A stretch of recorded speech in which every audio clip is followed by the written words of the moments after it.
اگه یادتون باشه توی ویدیو بهتون گفتم که شرایطی در کشور مجارستان وجود داره به نام گلدن ویزا که با خرید ملک شما میتونید اقامت خودتون و خانواده رو بگیرید. در مجارستان چند تایپ مختلف ملک وجود داره: کلاسیک، نوساز و خونه‌هایی که میان ردن.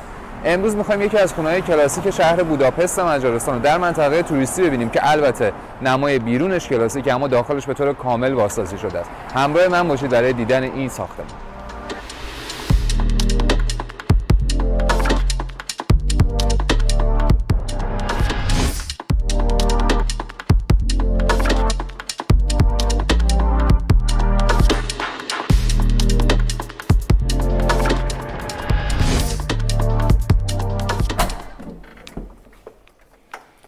همونطوری که پایین بهتون گفتم خونه‌های کلاسیک چند دسته مختلف دارن توی مجارستان. میتونه خونه‌هایی باشه که داخلش به طور کامل بازسازی شده و حتی توی منطقه‌های توریستی این مورد رو بیشتر می‌بینید.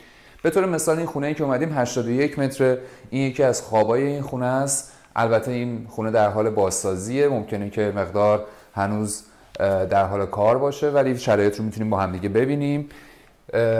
تمام متریالی که داخلش استفاده شده برندهای آلمانی و ایتالیایی. این حموم و سرویس بهداشتیش هستش که میتونید ببینید.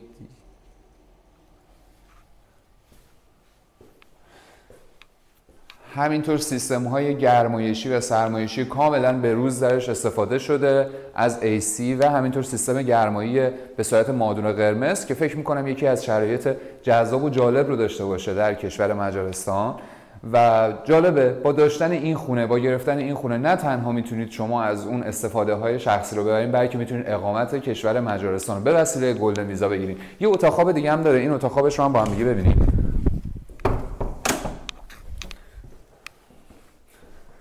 هر کدوم از اتاق خوابا بین 18 تا 20 متره و خدمتتون عرض بکنم که حتی اینجا یک درس روم هم داره و یه بالکن کوچیک و جذاب که میتونید از طریق اون خیابون‌های اطراف رو هم ببینید. گفتم خدمتتون در منطقه توریستی شهر بوداپست واقع شده، بنابراین یک لوکیشن خیلی جذابه برای کسایی که میخوان در شهر بوداپست زندگی بکنن.